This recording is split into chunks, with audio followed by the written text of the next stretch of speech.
Muy buenas tardes a todos, a todas.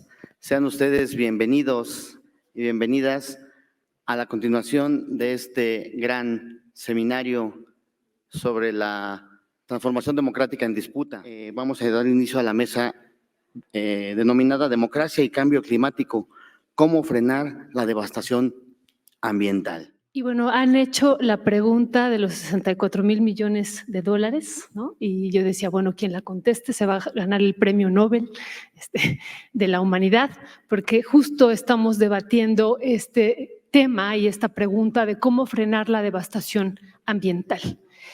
Y bueno, desde mi perspectiva, le hacía esa pregunta a una niña, a una de mis hijas, y me decía, muy fácil, mamá, hay que acabar con el capitalismo y ya, ¿no? Esa era la respuesta que me decía ella.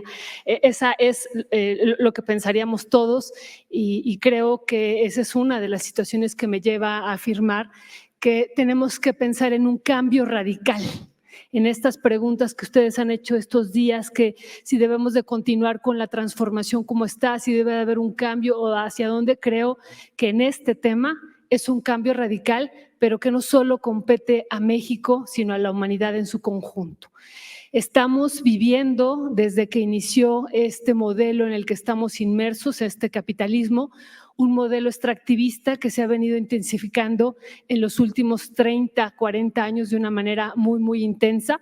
Yo pongo ahí el extractivismo como parte de este modelo que es inherente, no es parte de dentro de esta idea de la lógica y de acumulación y la ganancia. El extractivismo es parte fundamental de esto. Y no solo son los asesinatos lo que estamos viendo, y siempre recurrimos al caso, por ejemplo, de Belia, de lo que se vivió en Guerrero y de lo que se vive, y nosotros pensábamos que era ya un caso que decíamos, Belia habla por muchos casos a nivel nacional, donde ella vivió en carne propia las amenazas, las intimidaciones, los intentos de asesinato, los linchamientos, los encarcelamientos, el desplazamiento forzado y otros elementos. Pero no, nos enteramos también por los informes que ahora ha dado Global Witness y SEMDA, ¿no? El Centro Mexicano de Derecho Ambiental, pues que antes de llegar al asesinato ocurren todos estos otros elementos que están viendo ahí ustedes. Leeré algunos solamente: la intimidación. Por la defensa estamos hablando de la tierra y del medio ambiente, el hostigamiento, las amenazas, las agresiones físicas, los daños a propiedad, la criminalización, la estigmatización, el despojo, el homicidio, bueno, y otros elementos que están viendo antes de eso. Siguiente, por favor, porque ya me va a sacar prácticamente la amarilla, estoy a 2 minutos. Pero bueno, hay una situación muy preocupante que también no desaprovechamos ningún espacio, es el crecimiento también de estas industrias de muerte y extractivas, ya no solo hacia el espacio terrestre, sino también hacia otros espacios, como es el espacio marino, que eso nos preocupa y nos alarma muchísimo, y sobre todo también por la posición que tomó México y que ha tomado México a nivel internacional en torno a este tema. Y bueno, en particular, las industrias mineras y otras industrias, también aquí es algo interesante, no solamente la industria minera, están interesadas por ir al mar para sacar los minerales que hay ahí, donde se encuentra la mayor riqueza minera planetaria. Aquí estamos viendo este mapa de Clarion Clipperton, que si ustedes ven el mapamundi que está del lado izquierdo, acá, ustedes lo están viendo del lado izquierdo, vemos que el rectángulo toca a México, y esa situación nos preocupa, que realmente ya una parte importante de los mares y de los océanos se han repartido a varias empresas en el mundo, y poco se sabe también a nivel mundial. Siguiente, por favor. Esta es la riqueza minera que está en los fondos marinos. Ustedes están viendo estos triangulitos que son los nódulos polimetálicos o los sulfuros polimetálicos o las costras de ferromanganeso que tienen interés las empresas mineras y otras empresas en avanzar hacia el mar. Y ellas han dicho, aquí no hay nadie que las defienda, no hay comunidades, no hay pueblos indígenas, y esa es nuestra gran preocupación, ¿no? Van a decir ellos, sí, no hay nadie a quien matar, eso están diciendo, porque sabemos que también en esta necroeconomía, cualquiera que se le opone a estos tres actores, pues también hay un proceso de muerte hacia ellos. Pero ellos han dicho, aquí no hay nadie que ponga un obstáculo, y esa es nuestra gran preocupación, por lo que implicaría el avance hacia el mar ya con fines de una extracción comercial. Siguiente, por favor, y ahora sí ya estoy terminando. Pasaré las tres imágenes muy rápido. Vemos que la producción de oro, por ejemplo, en esta idea de seguir avanzando hacia otros espacios, no deja de crecer. La tendencia es a crecer. Aquí vemos, esta es la extracción de oro a nivel mundial desde el 2002 hasta el 2022, el último dato. La siguiente, por favor. Esta es de plata, la siguiente, y esta última es de cobre.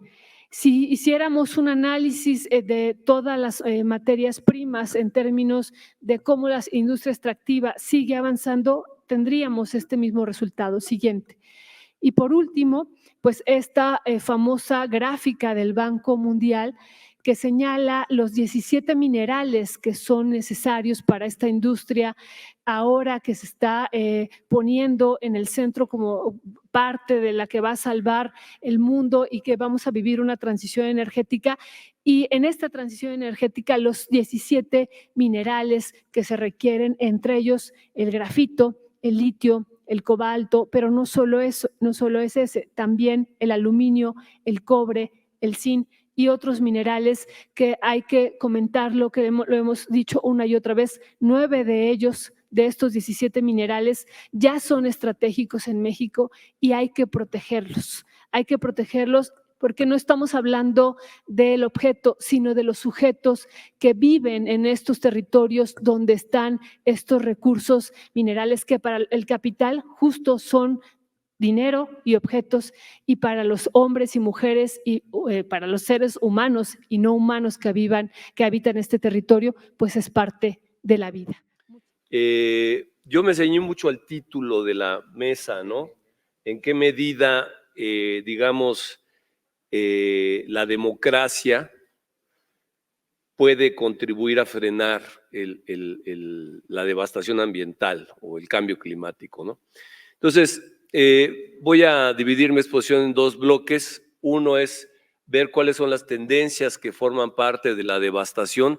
De alguna manera ya las enunció Violeta en su muy brillante exposición. Todos hemos escuchado pues que estamos asistiendo a diversos tipos de crisis, ¿no? Hay una crisis climática, hay una crisis alimentaria, hay una crisis energética y hay una recurrente crisis económica. Y a todo ello, pues en nuestro país en particular vivimos una crisis de inseguridad, ¿no? ¿Qué factores están alimentando esta crisis? ¿Cuáles son pues los procesos que hacen posible que estemos viviendo este tipo de situación crítica? Entonces, en primer término, yo creo que en nuestro país en particular hay las siguientes tendencias. Estamos asistiendo a lo que yo llamo la globalización forzada del trópico húmedo. Hace algún tiempo, hace prácticamente 40 años, Fernando Tudela publicó un libro sobre Tabasco donde hablaba de la modernización forzada del trópico húmedo. Ahora estamos viendo la globalización forzada de esta región. Se trata de una serie de megaproyectos impulsados no solamente por el capital, por las unidades económicas privadas, sino impulsadas por el propio Estado, ¿no? Ustedes lo saben bien, es el Tren Maya, es el corredor transísmico, es la refinería de Dos Bocas, son algunos aeropuertos. En general, iniciativas que se vienen a sumar a lo que ya venía ocurriendo desde hace prácticamente 3 décadas bajo el impulso neoliberal. Parques eólicos, nuevas zonas de extracción petrolera, proyectos turísticos y diversas formas de ganadería o de forestería que dañan ecosistemas muy frágiles. Además de esta globalización forzada del trópico húmedo, estamos viendo cómo proliferan en todo el territorio nacional una serie de proyectos extractivos al servicio de las economías del norte. En la actualidad contamos con algo que verdaderamente es extraordinario. Hay una red de universidades distribuidas por todo el planeta que se han sumado para poder evaluar el flujo de materiales estratégicos. Y al observar el flujo de estos materiales estratégicos, vemos cómo todas las economías del sur, todas las economías que se encuentran pues debajo de Estados Unidos o debajo de Europa, o incluso debajo de China, son economías que alimentan de materiales estratégicos, de minerales particularmente, a las economías del norte.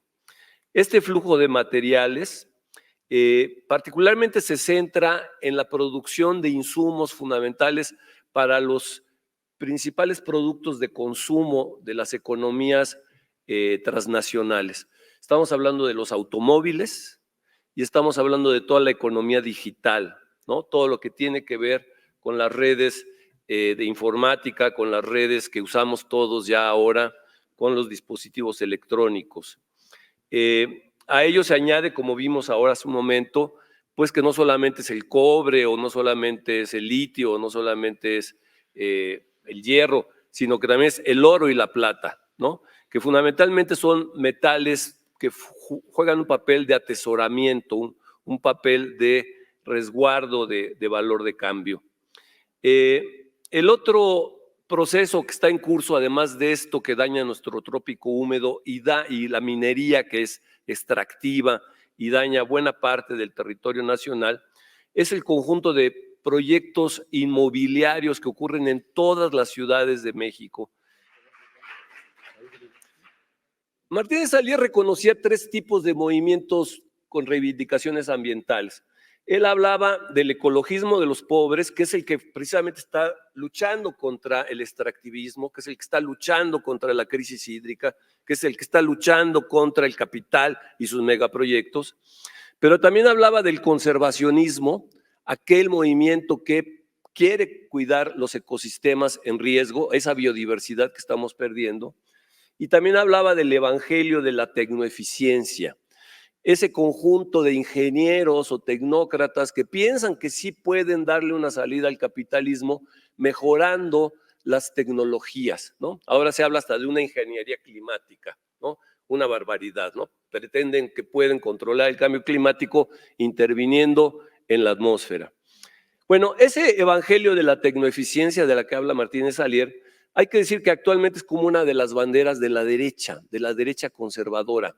La derecha conservadora pretende que efectivamente el capitalismo se puede volver un capitalismo verde.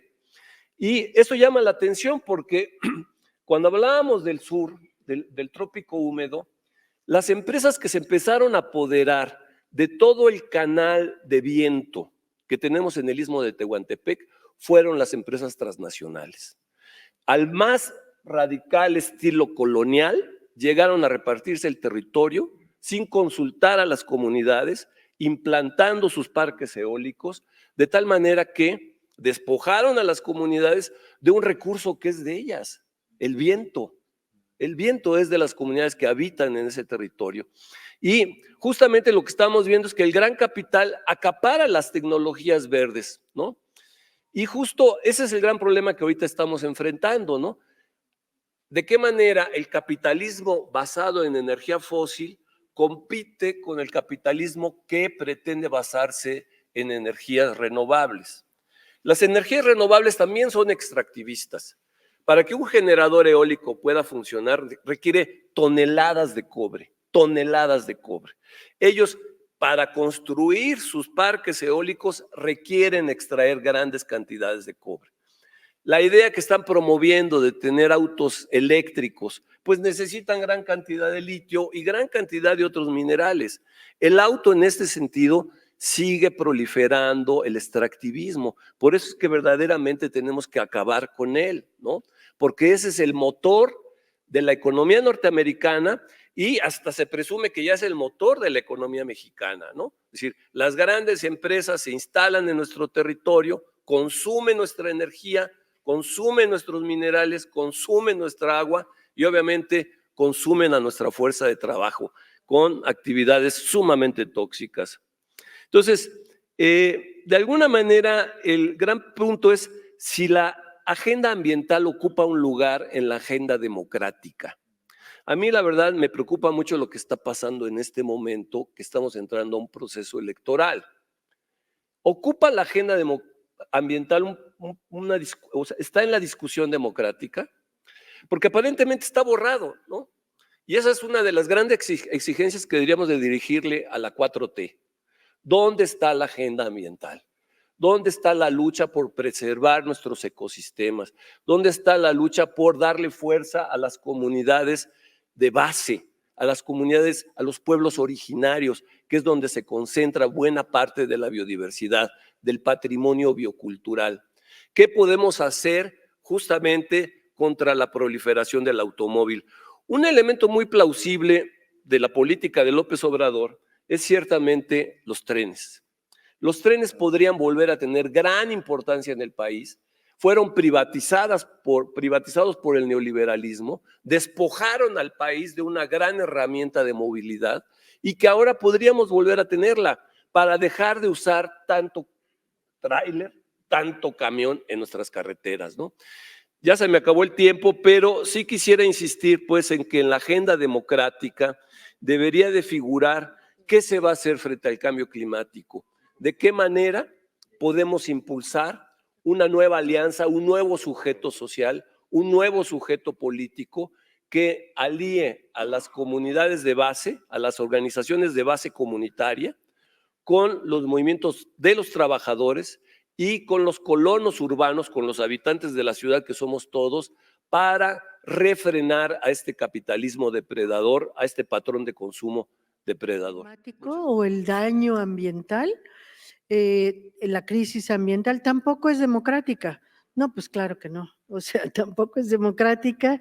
Y dice, y se responsabiliza a todos por igual, siendo que no todos son igualmente responsables de lo que está pasando.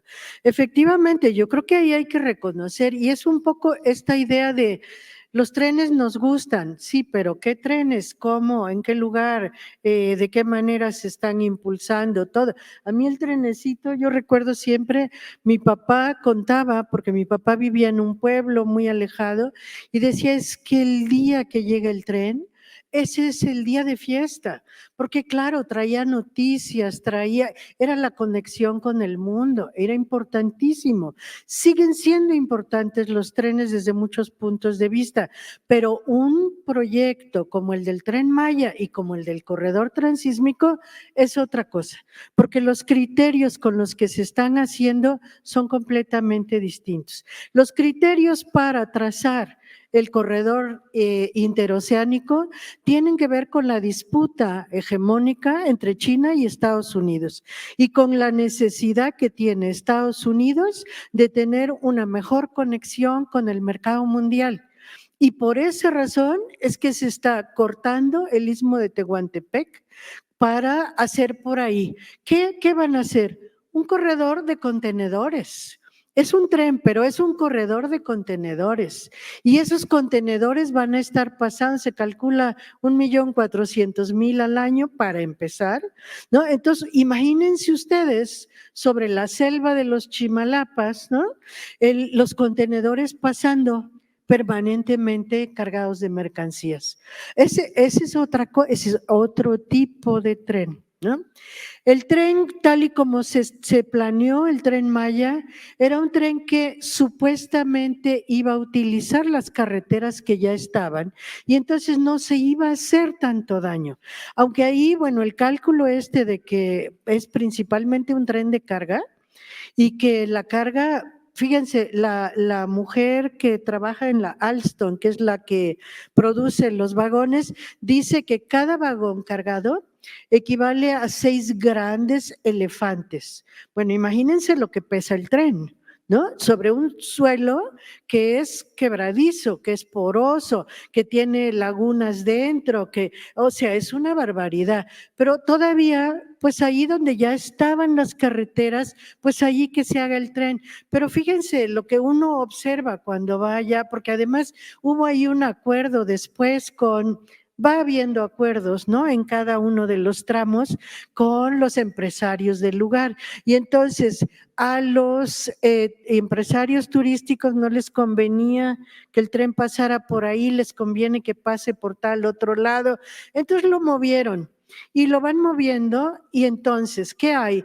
Tienes la carretera y luego tienes un pedacito de selva que queda ahí atrapada y que ya pues se va a degradar, ¿no? Con el tiempo, y luego la otra franja que es la del tren, y entonces resulta que el daño se multiplica muchísimo. O sea, todas esas cosas están pasando con la construcción de estos megaproyectos. Entonces, no es hacer un tren.